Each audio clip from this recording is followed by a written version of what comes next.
ખીલના દર્દીઓ માટે ખાલી ખીલની દવા અથવા ખીલ માટેની ક્રીમ યુઝ કરીએ તો ખીલ મટી જાય છે? તો હું છું doctor Nitisha Agarwal, skin and spine clinic, Kudasan, Gandhinagar ખાતે પ્રેક્ટિસ કરું છું as a skin specialist and hair specialist. દોસ્તો, આજે હું તમને આ જે ગેરમાન્યતા છે એની માટે ડિસ્કસ કરવા માંગુ છું. જ્યારે પણ આપણને ખીલ થતા હોય તો ખીલ થવાના પાછળના જે કારણો છે એ ઘણા બધા છે.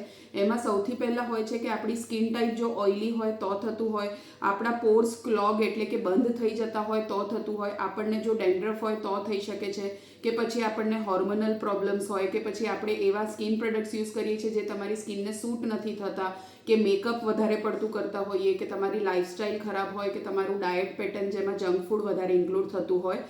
તો એવા ઘણા બધા કારણો છે કે જેના લીધે તમને ખીલ થતી હોય છે. હવે જો તમે આની માટે ખાલી ખીલ ઉપર ટ્યુબ લગાડો અથવા ખીલ ઓછા થાય એની માટેની દવા ગળો તો આપણને ખીલમાં એટલા સરસ રિઝલ્ટ્સ નથી મળતા. તો જ્યારે પણ તમે ખીલની ટ્રીટમેન્ટ કરાવો છો તો ડર્મેટોલોજિસ્ટ એટલે કે અમે એઝ અ સ્કિન સ્પેશિયાલિસ્ટ તમને એક પ્રોપર સ્કિન રૂટીન બનાવીને આપતા હોઈએ છીએ કે જેનાથી તમારું ફેસ જે છે એ સારી રીતે ક્લીન થાય, તમારું ફેસ જે છે એ પ્રોટેક્ટેડ રહે બહારના એન્વાયરમેન્ટ માટે, કે પછી એવી ક્રીમ્સ, સનસ્ક્રીન્સ અને ટેબ્લેટ્સ લખીને આપતા હોઈએ છીએ કે જેથી તમારું જે ઓઇલ પ્રોડક્શન છે સ્કિનમાં વધારે થતું હોય એ ઓછું થઈ જતું હોય અને તમારા ખીલ જે છે એ જળ મૂળમાંથી મટે, ના કે તમને કોઈ ટેમ્પરરી રિલીફ મળે.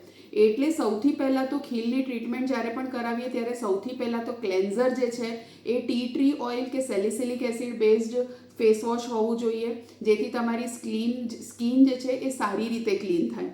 બીજી વસ્તુ કે જ્યારે પણ આપણે ફેસ વોશ કરતા હોઈએ તો આપણી સ્કિનના જે નેચરલ ઓઇલ્સ છે એ નીકળી જતા હોય છે અને આપણી સ્કિન કોરી પડી જતી હોય છે. તો એને આપણે પ્રોટેક્ટ કરવા માટે એક મોઇશ્ચરાઇઝર જે કે લાઇટ વેટ હોય છે, ઓઇલ ફ્રી હોય છે અને નોન કોમેડોજેનિક હોય છે એ લગાડવું જરૂરી છે.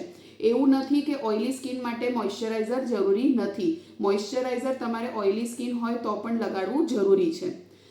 ત્રીજી વસ્તુ આવે છે કે સનસ્ક્રીન. તો સનસ્ક્રીન તમે એટલે યુઝ કરતા હો છો કે તમને પોલ્યુશન અને તડકો કે યુવી રેઝ જે છે જે લાઇટ્સ અને મોબાઈલ્સ કે લેપટોપ્સથી આવતી હોય એનાથી બચાવ માટેનું હોય છે.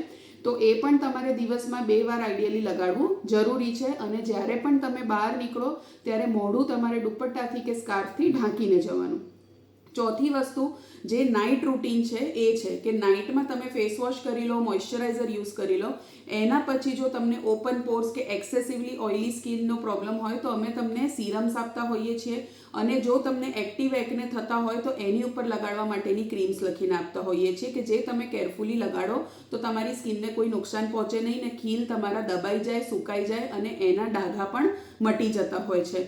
હવે છેલ્લી વસ્તુ આવે છે કે જ્યારે પણ તમને ખીલ થતા હોય તો તમારે એને ફોડીને કે દબાઈને કાઢવાના નહીં કે ખોતરવાના નહીં અને મોઢું ધોતી વખતે કે લૂછતી વખતે હળવા હાથે બધું કરવાનું રહેશે.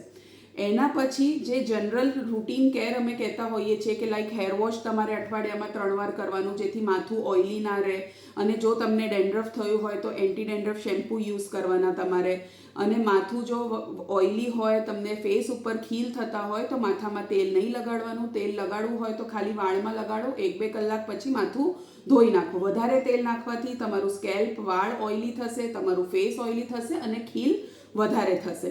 અને ડાયટમાં ધ્યાન રાખવાનું કે દિવસમાં 3 થી 4 લીટર પાણી પીવાનું. ઓઇલી ફૂડ, જંક ફૂડ કે દૂધની બનેલી વસ્તુઓ કે ગળી વસ્તુ એટલે કે શુગરી ફૂડ આઇટમ્સ જેટલું બને એટલું ઓછું લેવાનું.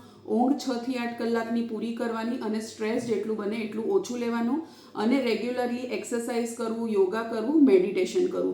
આ બધી વસ્તુઓ તમે ફોલો કરશો તો તમને ખીલમાં રિલીફ મળશે અને એકવાર ખીલ મટી જાય એના પછી પણ આ બધી વસ્તુઓ કન્ટિન્યુ રાખવી જરૂરી છે કે જેથી તમને વારંવાર ખીલ ના થાય. જો દોસ્તો તમને આ વિડીયો ગમ્યો હોય તો એને પ્લીઝ લાઇક કરો અને અમારી ચેનલને સબસ્ક્રાઈબ કરો. Thank you.